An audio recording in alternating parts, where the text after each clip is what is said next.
Welcome to Keystone Connect, a podcast and video series connecting friends, you, to faith, culture, and good vibes. Ryan, that was the first time I just didn't look down at my computer when I was reading it. I'm very impressed. It is about darn time. That is a 9-week growth period. It is. I'm so impressed. Week 9. You've been here back-to-back weeks, Ryan. What's going back, on? You sticking around these days, you think? Or? You know what? As every 40-something dad has said, let me check my calendar. Oh, wait, nothing's on it. Shout out to you, Brady Nemmers, who says that every week at our staff meeting. Every week, every meeting. That is his joke. So, speaking of our staff meeting, I wanted to have a little bit. I really liked how you led the staff devotionals for our meeting this past Tuesday. You talked about wonder and talk a little bit about what that looked like, some of the questions you asked during the meeting, and you mentioned it a little bit last week during our podcast, but I thought that was so good. Yeah, so every week on Tuesday mornings, we have a staff meeting. During this time, it's a Zoom meeting, and we do a devotional each time. And this time I was just talking about the idea of like childlike wonder and reflecting back on what was it like being a child. And I know people have varying experiences as kids, some great childhood. Some people have had more struggle and pain, but I think we can all reflect on some of the good memories of being a child and having this wonder about the world. And we talked about Chronicles of Narnia last week, but like there's this childlike wonder where like your imagination is so big and you could open a cupboard and there's another world, and it feels more real. And as we grow older, it's not necessarily bad that we lose some of that, but if we forget and we don't allow ourselves to sit and wonder and see God's majesty and his bigness, I think we're missing out on what he wants us to experience. So some of the questions were like, what were you like as a child? What kind of things did you like to do as a child? And also, what was just like the last thing that gave you this sense of awe and wonder in the world? And for me, there was a night that I drove up north a few weeks ago, and got out of my car and it was just quiet. Yeah. And like my house isn't very quiet. So like it was just in the silence, in the bigness of the woods that I was in and the stars. It was just so beautiful and like a moment of peace that gave me this wonder that the world is big and God's at work. And that's kind of what we delved into a little bit on Tuesday. Yeah, I really liked what Brady and Bob, I think, were saying is wonder happens when you just kind of can take a second to just look around. To just sit and wonder and look and take it in and to think about where you are in this present time and what God desires for you to grow in. Like Brady just talked about how I got married this past Look at that. Thursday. He's got the ring on his finger. Yes, and the day on Thursday was just gorgeous and absolutely amazing. And Brady just talked about like when we just took a second and just looked out on Lake Michigan and where we were. It just, I don't know how to phrase it, but it just makes your heart kind of move, And I had that when I was out at a cottage this past week where it was just still. There was no one out on the water. The water was like glass, and you can just sit and wonder and dream. And I thought that was really good. And I liked what Lisa also talked about in that she grew up playing a lot of Capture the Flag and all these games. And her 3 daughters are very plugged into so many different things.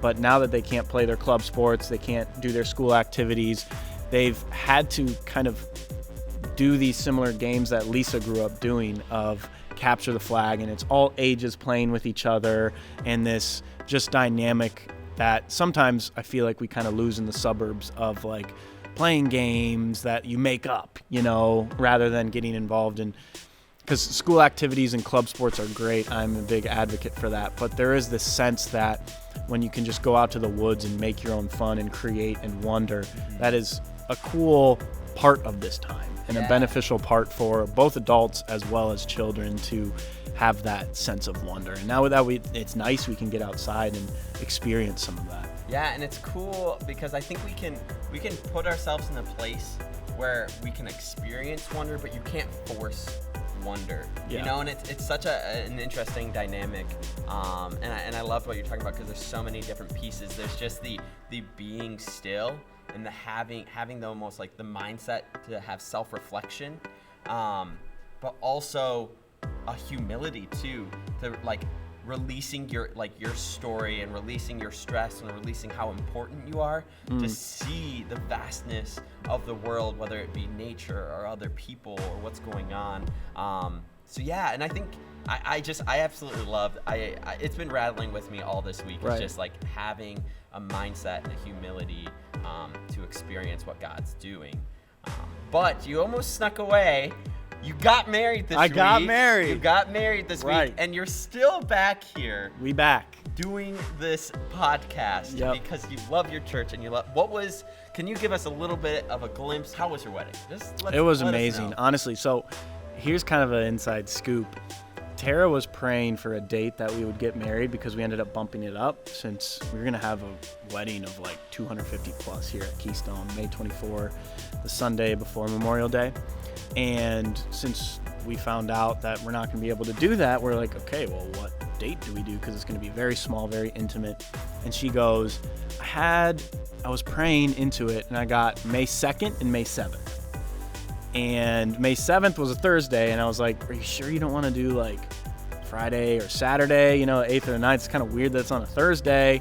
And she goes, babe, I got May 2nd and May 7th. And I was like, okay, this is my first lesson of learning that I just got to roll with whatever the wifey is saying, and I don't need to provide insight in regards to this. And it was just crazy because the 7th was perfect weather, and then if we would have done it Friday or Saturday, I don't know if you remember the weather then, but it was terrible. Yeah, it's been hit or miss, and it's a lovely day today, but again, in Michigan, you never know what you're going to be handed. So that's just super cool. What was it like, and I don't know if you want to talk about this, but what was it like shifting the date and having things change on you? I think this is interesting for people that aren't experiencing weddings and marriages. Like, what was that? Because that's not an easy thing. No, it was really helpful in the sense that it just helped myself and Tara take a step back and realize how much of this wedding do we actually need? Like how much of weddings are a cultural expectation of this is what you need to do, because we had in our mind of this is what a wedding should look like. But really, when it all comes down to it, all you need is yourself and the one that you're committing your life to. And so we did have, a week or two of just lamenting and being frustrated and like, this isn't our fault, But then it led us into an intimacy with God that was unlike anything I've ever had of, you are enough, Lord, and Tara is enough, and this is all we need is just each other, and love is enough.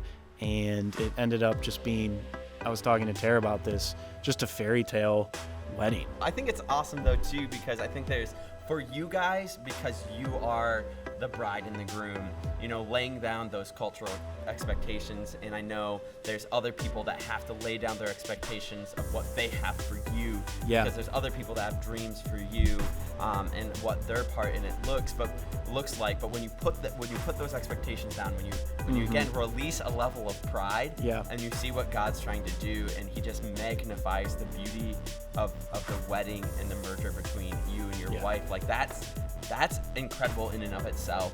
And again, there's that wonder, that you get to see something that I think is so cosmically beautiful coming together when you guys get married. So that's awesome. Yeah, I think the toughest part of it was other people's expectations as far as what I should do. Like even some of my close friends are like, are you going to do like a 1-year anniversary party where you just have everyone together? I'm like, we're probably not going to do that. He's like, you should do something. I'm like, okay, this really isn't your wedding. Like, I appreciate the feedback, but I think that was the toughest thing because I'm a people pleaser too, and I want to kind of give people what they want. And so just kind of releasing that and just knowing that myself and Tara and the moments that we've had together on the beach for our wedding was enough. Yeah, I love that. And I think that's cool too, because I hope it's an encouragement for you guys listening or watching, because that's a glimpse of beauty that's happening in the midst of stress and chaos and uncertainty. And again, when we turn our perspective and we look at things that are beautiful and good, what's happening, God's wonder is happening. And I find that just such an encouragement. Yeah. So yeah, thank you so much for sharing that with us. Yeah, I know we've kind of no derailed problem. from our intro, but Hey. what does our week 9 look like when you're here? Wow. Yeah. Yeah, I didn't know Ryan was going to be asking me about the wedding, so happy to share You're with the you one that listeners. mentioned it first. Oh, I did. I was preparing for something You're right. later. So You're right. What we got coming up? So what we have today is we have an interview with Caitlyn, one of your coworkers in Anthem, and just to kind of get under the hood as far as what high school and middle school ministry looks like. And we have a couple good news, and then I wanted to share a bit of how we can actually become good news in this season. That has really resonated with me over the past couple weeks, and wanted to share that because we can see these things as good news, but how do we've mentioned it before, Ryan, of like, how can we be a light in this season? Because sometimes it's a little difficult. These are uncharted territories, as we talked about, but how can we practically do that, and what can we tell ourselves in this process of seeking to be a light in this season? So we talk about that, and got the recommendation roundup per usual, as well as I think that's what we have. Cool, I like it. Well, let's hit the interview with Caitlyn and see what she's got to say, and then we can come back for some good news.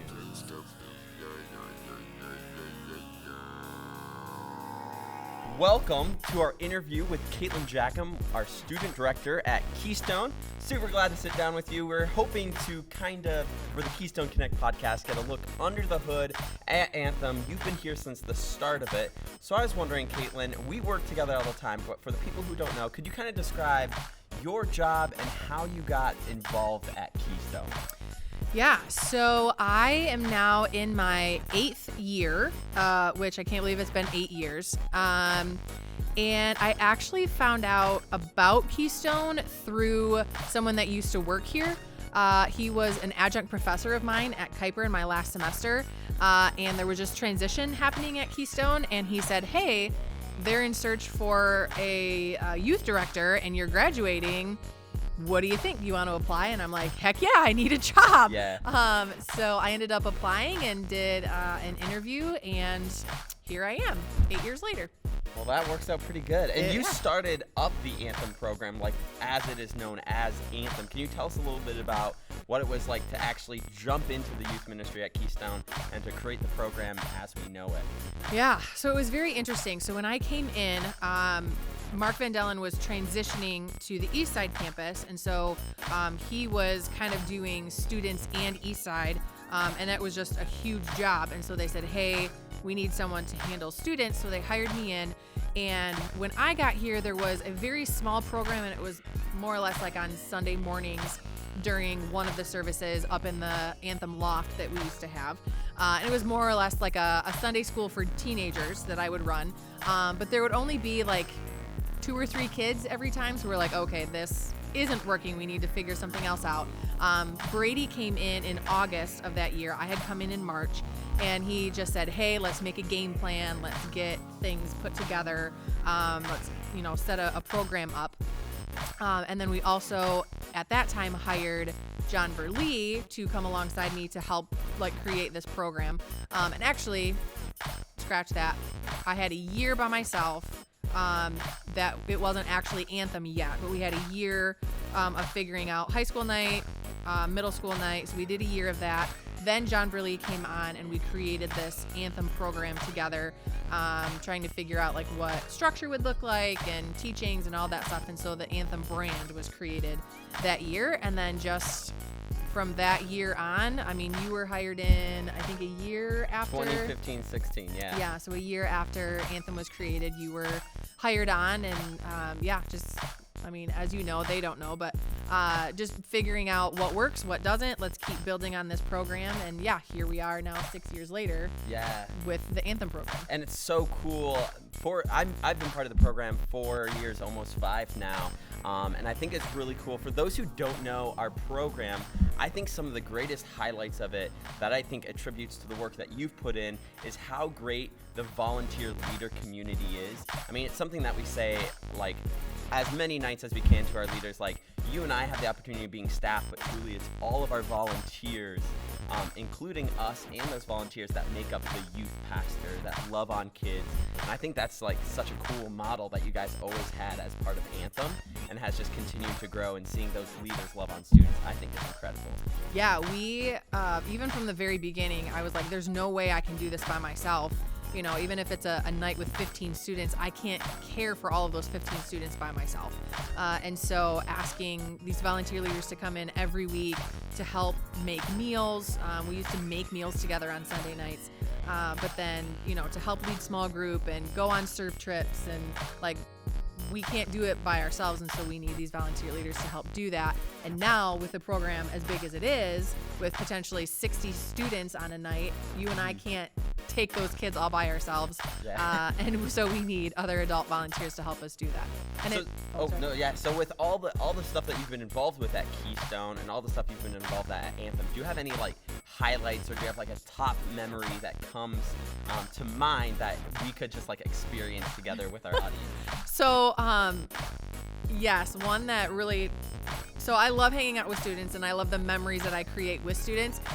This one is probably a negative memory for one of our students, but it's a positive one for me, because he feels very, very bad about it. But when we were in West Virginia a few years ago, we went whitewater rafting with our high schoolers, and I was in a boat with then the freshman group of students that were on that trip.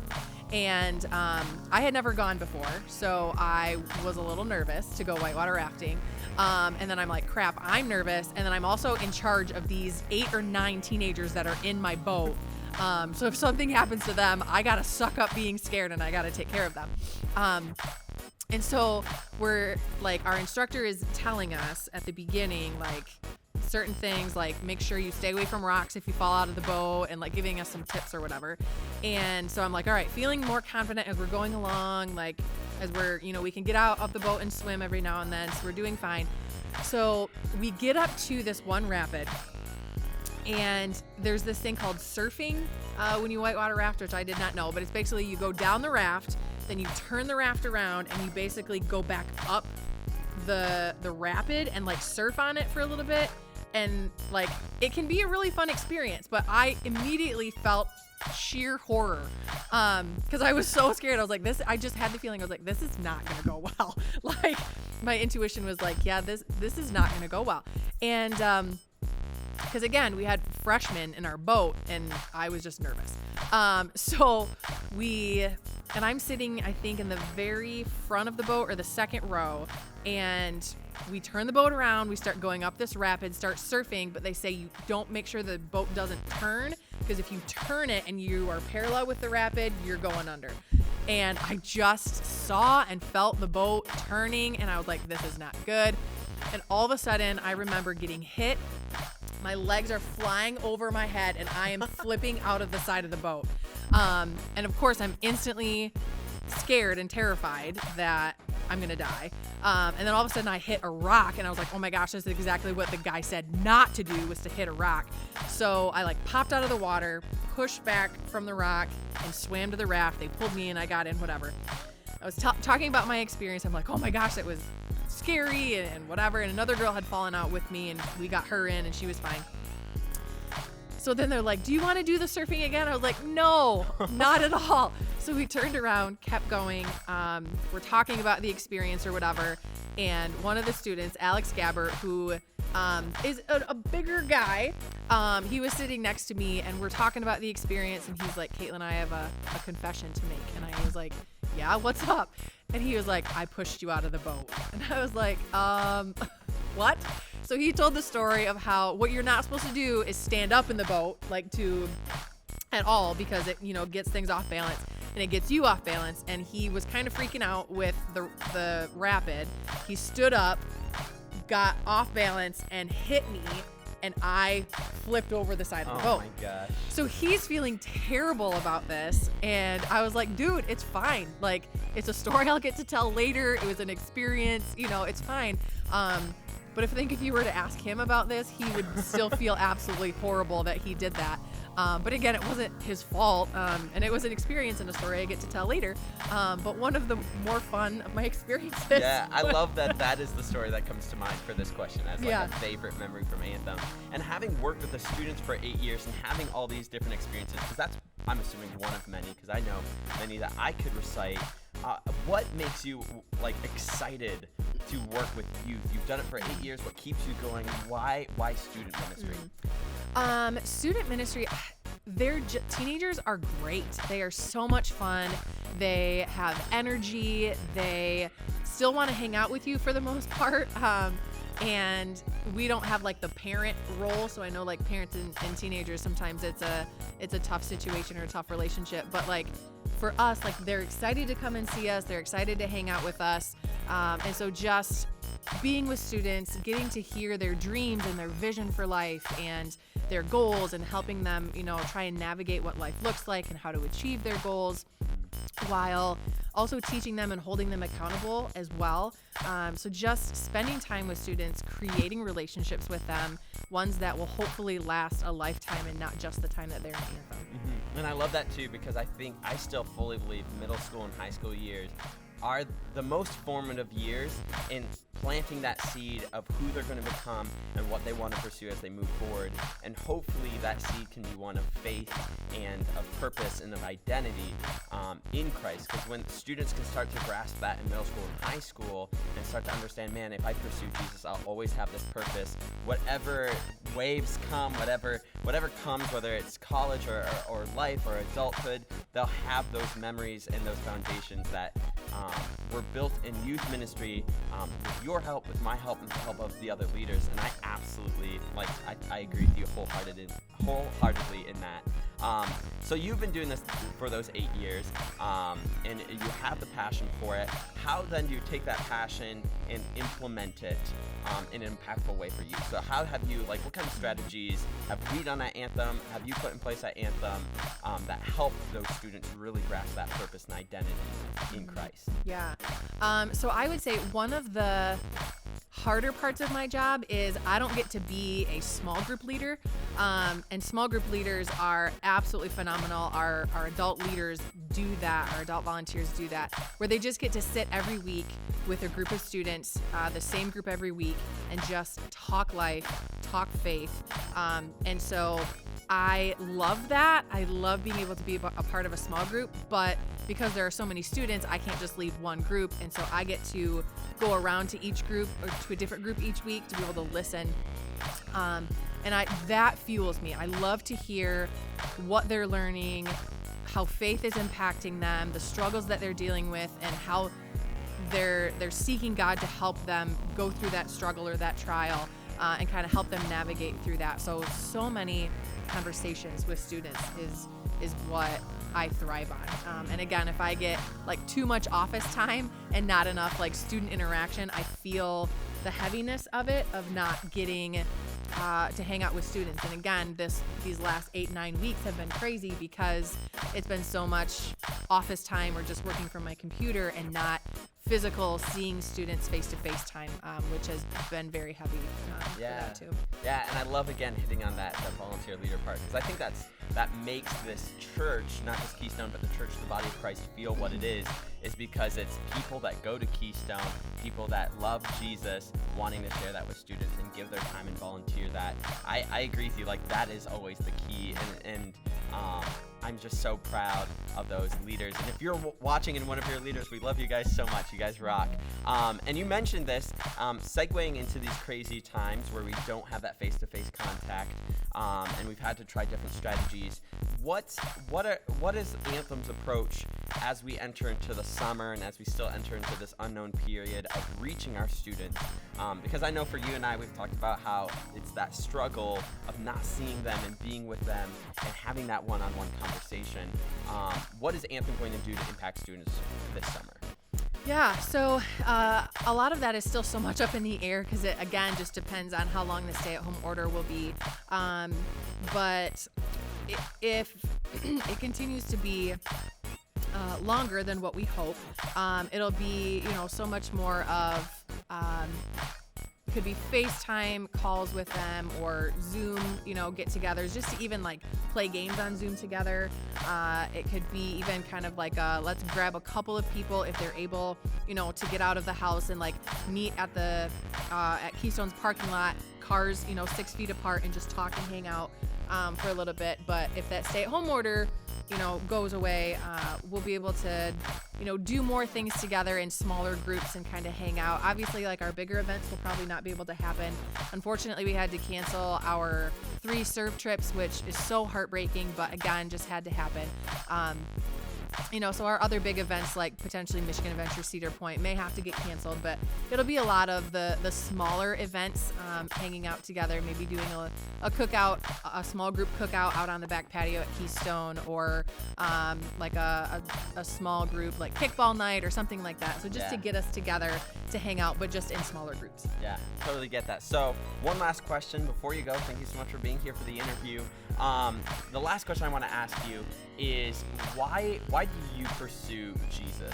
Like, what is your personal motivation to pursue Christ? Because out of that flows all the things you've talked about here on the podcast. So what is that motivation that drives you to follow Jesus? Sure. So with everything that Jesus did and who he is, he changed everything.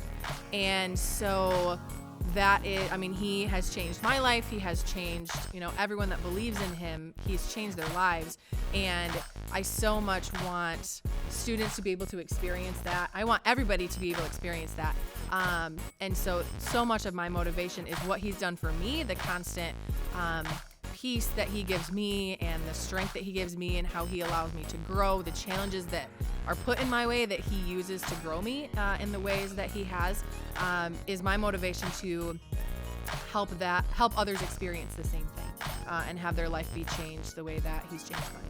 Awesome. Well, thank you so much for being here. It's been good to have you on the podcast. Everybody, this is Caitlyn, Jachim, our Director of Student Ministries at Keystone. We're going to throw it back to the podcast. Again, thank you so much for being here.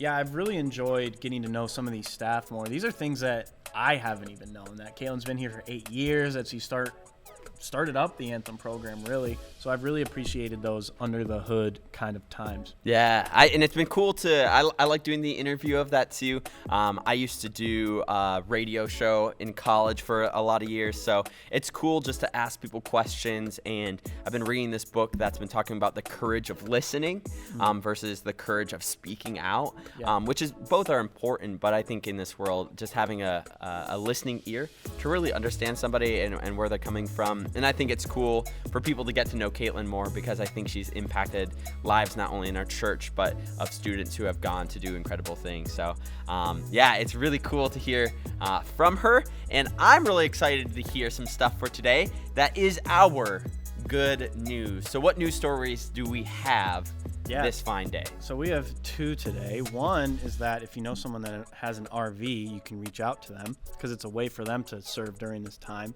This one's from CNN. So it's a Facebook group that matches RVs that are sitting idle with healthcare workers who need a place to isolate after long hospital shifts.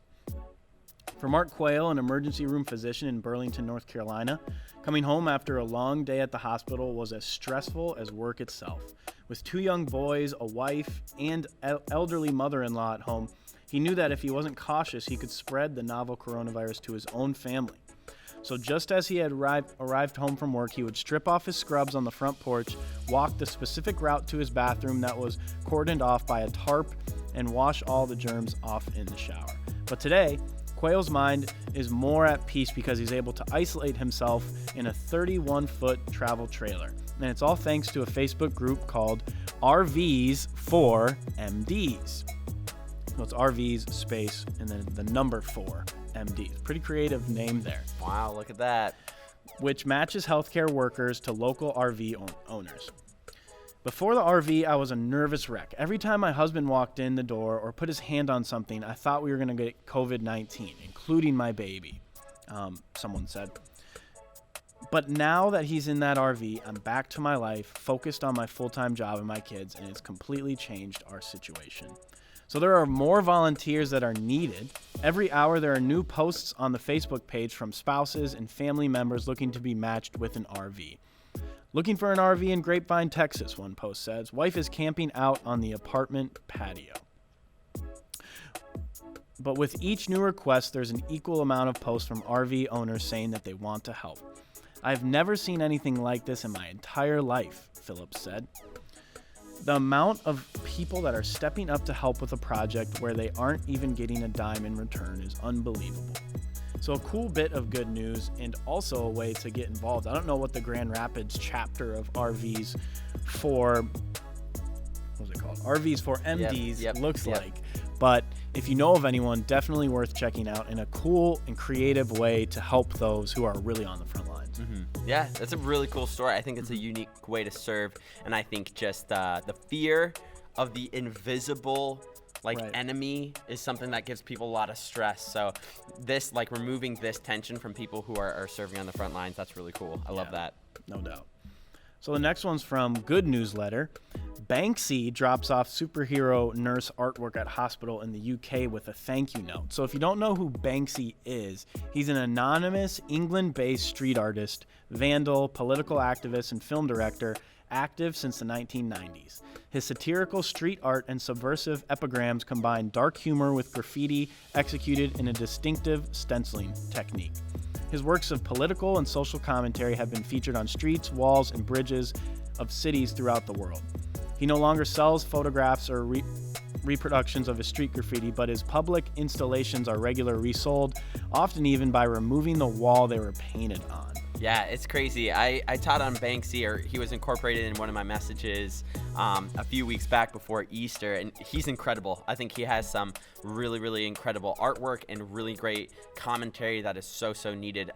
What did he do here? It's cool to hear about something recent. So what he did was, like the headline said, he dropped off a superhero nurse artwork at hospital in the UK with a thank you note. So it was a new art piece, and he's seeking to inspire the world since it was dropped off and hung on display at Southampton General Hospital in the south of England Wednesday. The artwork shows a young boy playing with his favorite new superhero doll, a nurse wearing a cape and face mask. On the floor nearby sits his discarded Spider-Man and Batman action figures. The nurse's arm is outstretched as if soaring off on a new mission, with the Red Cross emblem emblazoned on her chest. And if you look at the painting, which we'll pull up right now, or the picture, the only thing that has color is her Red Cross. Everything else is in black and white, which I thought was significant in the sense. He left a note for hospital workers saying, "Thanks for all you're doing. I hope this brightens the place up a bit, even if it's only black and white." The elusive street muralist named the piece Game Changer on Instagram. Here at Southampton, our hospital family has been directly impacted with the tragic loss of much-loved and respected members of staff and friends, said Paula Head, CEO of University Hospital Southampton, NHS Foundation Trust. There's a long That's a long title right there. The fact that Banksy has chosen us to recognize the outstanding contribution everyone in and with the NHS is making, and just in general throughout the world, in unprecedented times is a huge honor. It will no doubt also be a massive boost to morale for everyone who works and is cared for at our hospital. The painting will eventually be put on public display and ultimately auctioned, with all the proceeds going to NHS charities. It is now on view to staff and patients on Level C of Southampton General, a hospital on the front line tackling the pandemic. See, and I like that story because, again, it points towards how art is moving and how art is powerful and how art has a presence in our culture.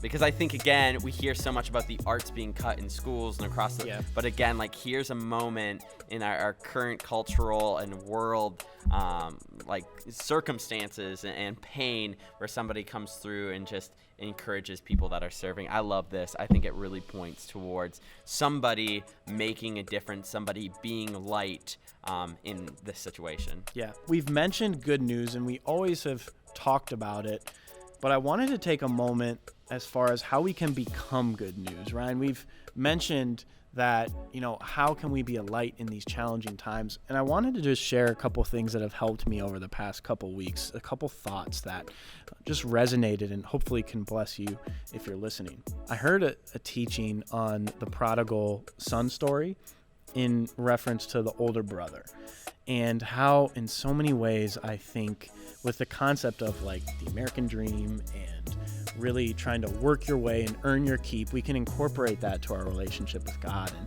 if you're not familiar with the prodigal son story,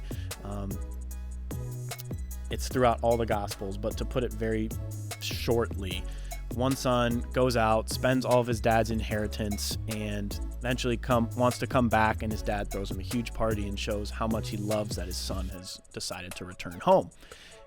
But what's awesome about this narrative is that it talks about the prodigal son who runs away, but then it also talks about the older brother, which in all honesty I can kind of resonate with a lot, in that he was loyal to his father. He put in the work. He was there day in and day out, and he got bitter when his dad threw him this big party and they killed the fattened calf, and it was like this big celebration.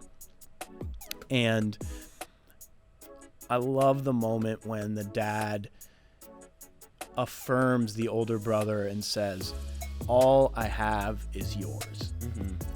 And that's really resonated with me when times when like my just heart starts to race and I feel very anxious and I feel like I don't have enough and I feel like there's something out there that I have to get or achieve or whatever it is.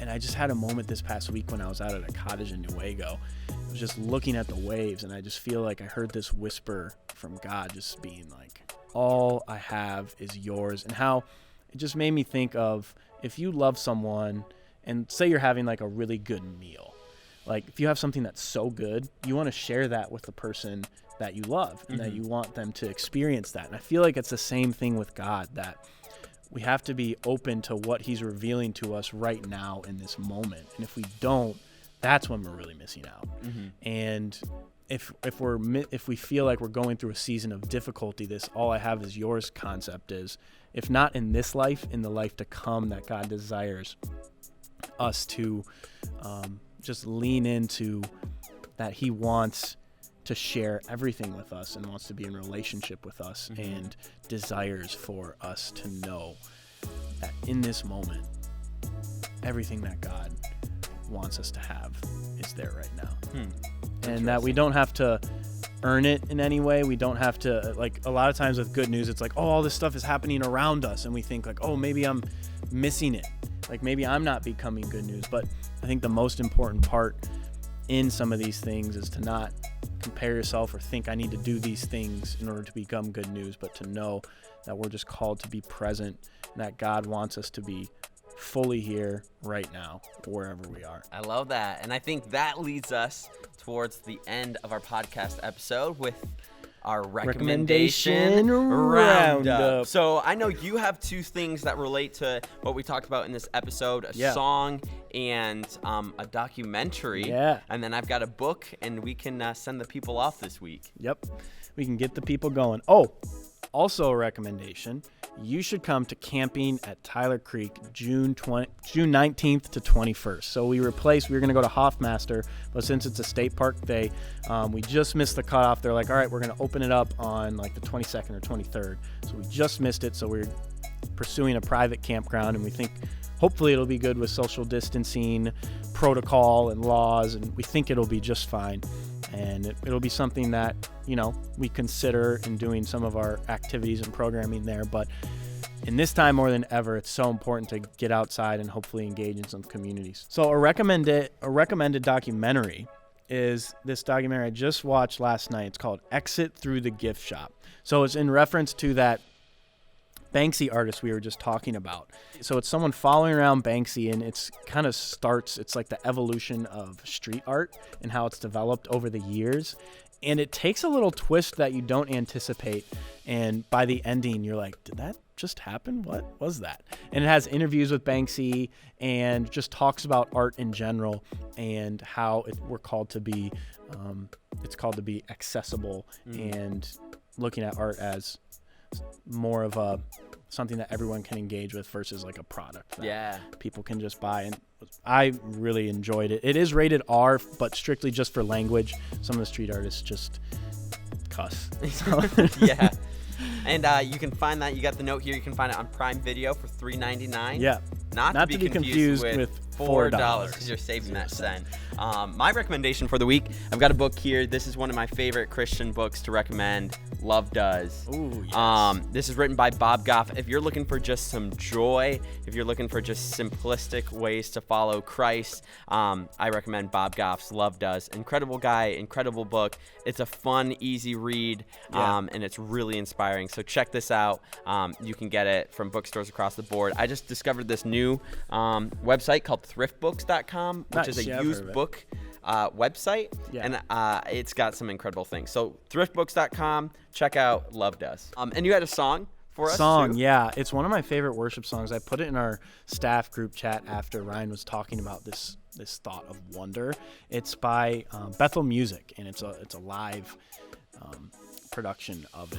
It's called Wonder by Bethel Music, and I'll put the link in our YouTube description as well as the description of some of our podcasts. And with all this, everything we're referring to, all the articles, I'm putting all those links in all the descriptions. So feel free to check those out. Cool. Well, hey guys, thank you so much for tuning in to week 9 of the Keystone Community Podcast, Keystone Connect. Eric, it's been good hanging out with you. Yeah. Who knew we would make it this far? Who knew we would make it? Who knew we could survive a pandemic? Grace and peace, friends. Enjoy the nice weather this next week.